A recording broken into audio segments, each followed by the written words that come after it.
안녕하세요. 여러분의 일상에서 과학이 필요한 순간, 과학 커뮤니케이터 하리아라 이은입니다. 자, 오늘은 그 두 번째 시간, 아는 것이 힘이다입니다. 사실 모름을 인정한다는 것이 과학에서는 가장 중요합니다. 즉, 나는 다 알고 있으라고 생각하는 순간 더 이상 발전하지 않습니다. 하지만 나는 몰라. 그렇기 때문에 더 알고 싶어라고 생각하는 순간 우리는 발전하게 되고 더 많은 것을 알게 되죠. 즉, 여러분이 과학적 사고를 시작하는 첫 번째 순간은 내가 이거 모르고 있었구나. 그러니까 알아봐야겠다고 생각하는 그 순간이 바로 과학적 사고의 시작입니다. 이걸 그리고 가장 잘하는 사람들이 과학자들인 거죠. 그래서 과학자들은 때로는요, 아주 엉뚱한 짓도 하게 됩니다. 여러분 혹시 이그노벨상이라는 거 알고 계신가요?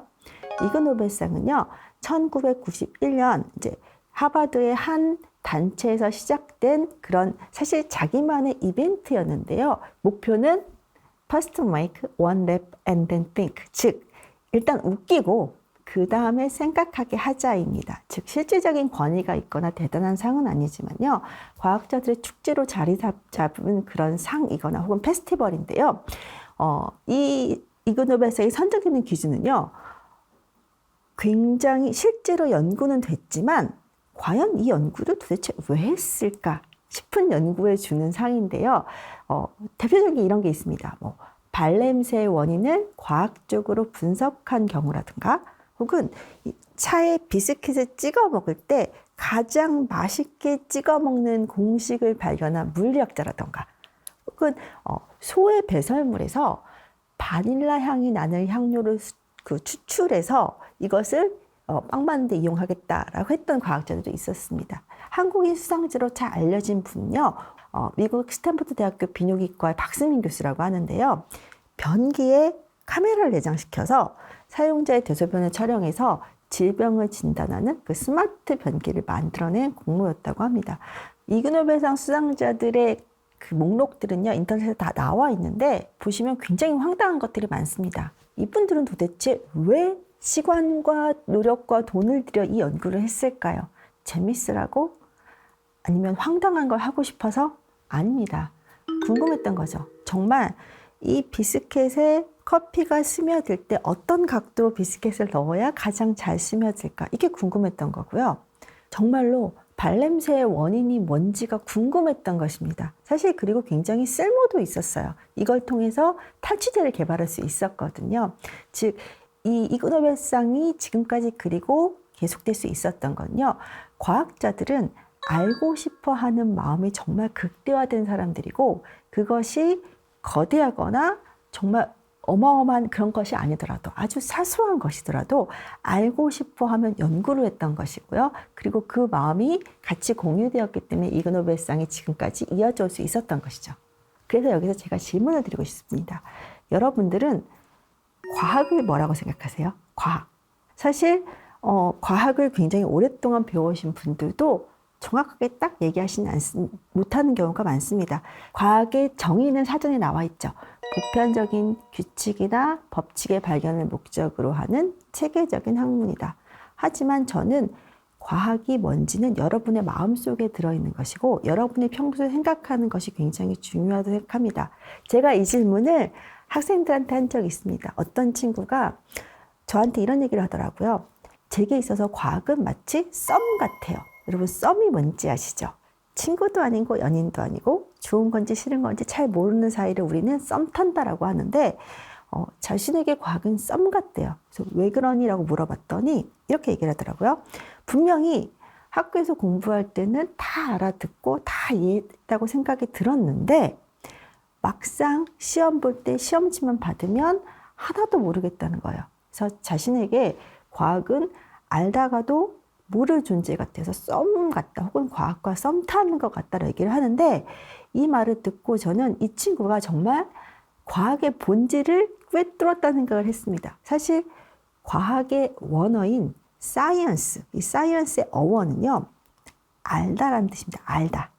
다시 말해서요, 사이언스를 한다, 과학을 한다는 건 무언가 모르는 것을 알아가려고 노력하는 삶의 태도를 말하는 것입니다. 애초에 그게 사이언스의 본질이었어요.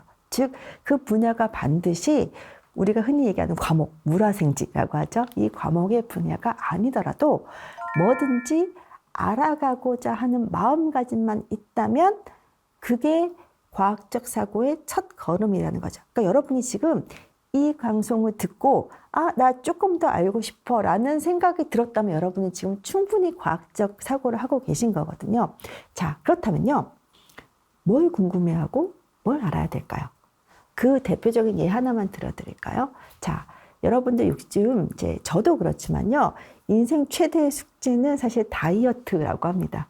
최근에 이제 인기 있는 것 중에 하나가 탄수화물을 제거한 다이어트거든요. 그런데 사실 탄수화물은 우리 몸에 꼭 필요합니다. 즉 우리가 먹는 음식의 대부분은 탄수화물이거든요.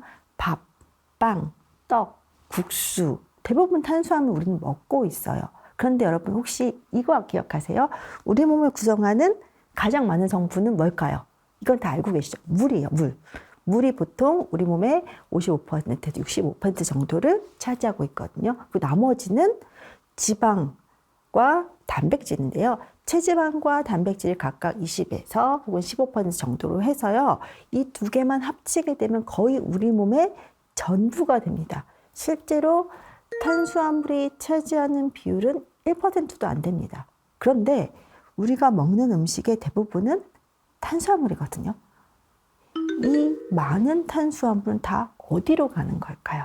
이게 궁금해지시면 과학적 사고의 첫 번째를 아주 훌륭히 수행하신 겁니다. 사실 궁금해하는 게 다예요. 왜냐하면 이 답은 얼마든지 나와 있거든요. 우리는 탄수화물을 많이 먹지만 그 탄수화물이 우리 몸에서 쌓이지 않는 이유는요. 첫 번째, 탄수화물은 우리 몸을 구성하는 게 아니라 우리 몸을 돌리는 연료이기 때문입니다. 즉, 자동차가 움직이려면요. 자동차의 차체도 있어야 되겠지만 그 자동차를 움직일 연료가 필요하죠.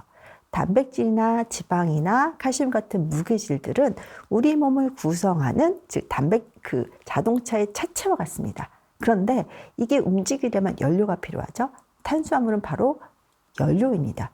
그래서 몸에 저장은 잘 되지 않지만 수시로 계속 필요합니다. 연료는 계속해서 보충을 해줘야 하잖아요. 그러니까 우리는 탄수화물을 상당히 많이 먹어야 되고 꾸준히 먹어야 됩니다. 그렇지 않으면 우리 몸이 제대로 돌아가지가 않습니다. 그런데 연료를 주입을 했는데 가끔 보면요. 너무 많은 연료가 들어올 때가 있거든요. 자동차의 연료통은 정해져 있기 때문에 연료를 더 넣고 싶어도 넣을 수는 없습니다. 하지만 우리 몸은요. 흥미롭게도 이걸 더 넣을 수 있는 방법을 고안했습니다. 왜? 탄수화물이 떨어지면 우리 바로 움직이지 못할 테니까요. 그래서 탄수화물을 많이 주입을 하게 되면 이걸 저장합니다. 그런데 이 탄수화물을 직접 저장하는 게 아니라 이것을 지방으로 바꿔서 저장을 합니다. 왜 지방으로 바꾸냐? 단순합니다.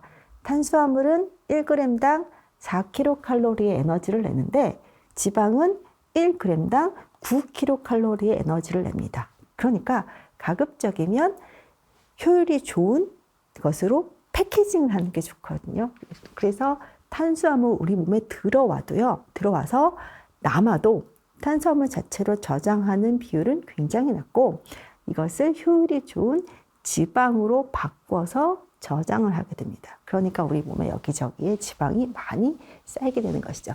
우리 몸에 쌓인 지방들은요, 우리 몸 자체가 움직이지 못하는 비상 상태가 되지 않도록 우리 몸이 아주 오랜 진화적 결과로 찾아낸 효율적인 방법입니다. 지금 현대인들의 딜레마는 여기에서 나옵니다. 우리는 이제 더 이상 외부에서 들어오는 에너지가 부족하는 경우는 별로 없습니다. 꾸준히 우리는요, 하루 30세 밥을 먹고 계속해서 간식도 먹죠. 하지만 우리의 몸은, 우리의 유전자는 그걸 모릅니다. 우리는 아직 먹을 것이 부족하던 구석기 시대에 살고 있다고 생각하기 때문에 들어오는 양이 얼마나 많더라도 이것을 거부하는 것이 아니라 계속해서 지방으로 바꿔서 몸에 쌓게 되죠. 그런데 우리는 이제 이것을 알게 됐죠. 우리 몸은 계속해서 탄수화물을 끊임없이 요구를 하고 그것을 계속해서 저장하려고 하고 있다는 걸 아셨으니까 그것을 조정하는 건 우리의 생각입니다. 즉, 나에게 필요한 양이 어느 정도 되는지 생각하시고, 그리고 그만큼 내 몸이 받아들일 수 있도록 조정을 해주시는 건 생각이 담당하는 것이고, 그것이 조금 더 발전된 과학적 사고인 거죠. 즉, 여러분의 체중을 줄이는데도 혹은 건강한 체중을 유지하시는데도 과학적 사고는 매우 필요합니다.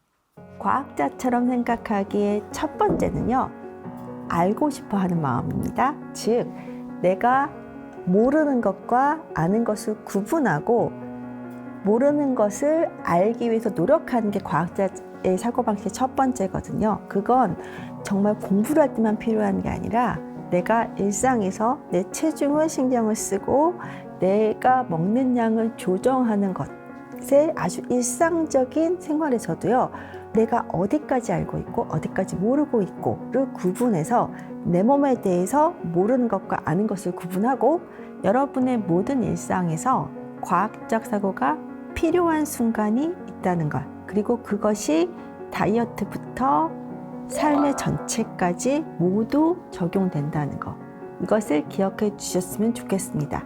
알고 싶어 하는 마음이 가장 중요합니다.